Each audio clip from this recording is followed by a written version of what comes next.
장애인 학대가 해마다 늘어나는 가운데 지난해 피해자 10명 가운데 8명은 발달장애 등 정신적 장애인으로 나타났습니다.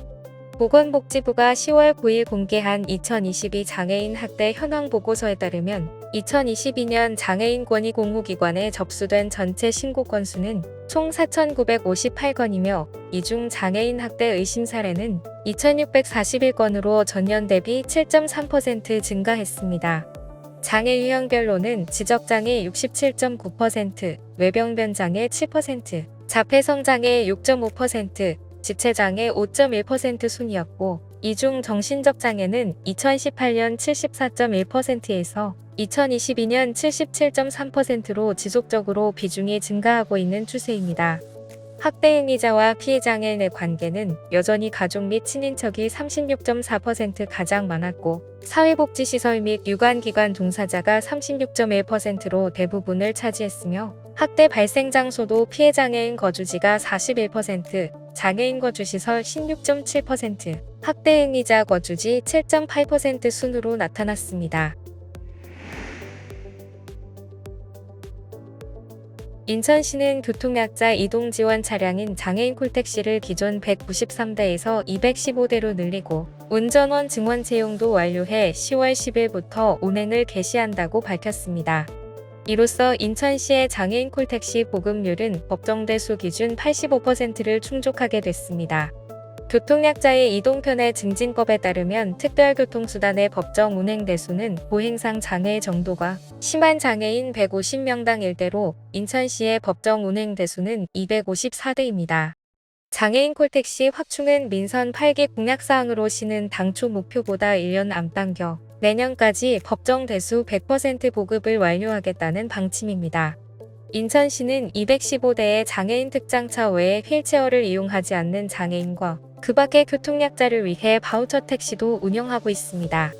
인천시는 이번 22대 증차와 더불어 노후 차량 8대도 신차로 교체되며 새로 납품되는 30대 차량에 대한 준비 작업은 모두 완료된 상태라고 설명했습니다. 특수교육 대상 학생들은 해가 거듭될수록 늘어가는 반면 이에 대한 예산은 감소하고 있는 것으로 나타났습니다. 정부의 예산 배정과는 달리 특수교육 대상 학생은 매년 빠른 속도로 증가하고 있는 반면 그 속도에 맞게 교원이 증원되지 못하며 2023년도 특수교원 1인당 특수교육 대상 학생 수는 전년 대비 0.29명 많아진 것으로 나타났습니다. 최근 3년간 공립특수교원 법정 확보율도 지속 감소했습니다.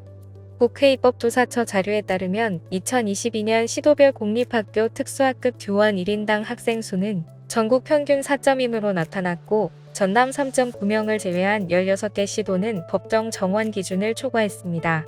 이처럼 대상 학생은 늘어나고 교원과 예산 비중은 줄어들다 보니 과밀학급 문제 해결도 지지부진한 상태입니다. 최근 3년간 유치원과 초등학교는 과밀학급이 해소되기는커녕 오히려 증가했고 전체 과밀학급 수는 3년 내내 1,513개를 기록했습니다. 전문가들은 빠르게 증가하는 특수교육 대상자 수, 그에 비해 열악한 특수교육 여건과 지역 편차를 줄이기 위해서는 교육당국의 적극적인 재정 지원과 관심이 필요하다고 강조했습니다. 장애인 이동 편의를 위해 중요한 저상버스 도입률이 전국 평균 26.28%에 불과하고 지역에 따라서는 최고 26.28%의 격차를 보이고 있는 것으로 나타났습니다.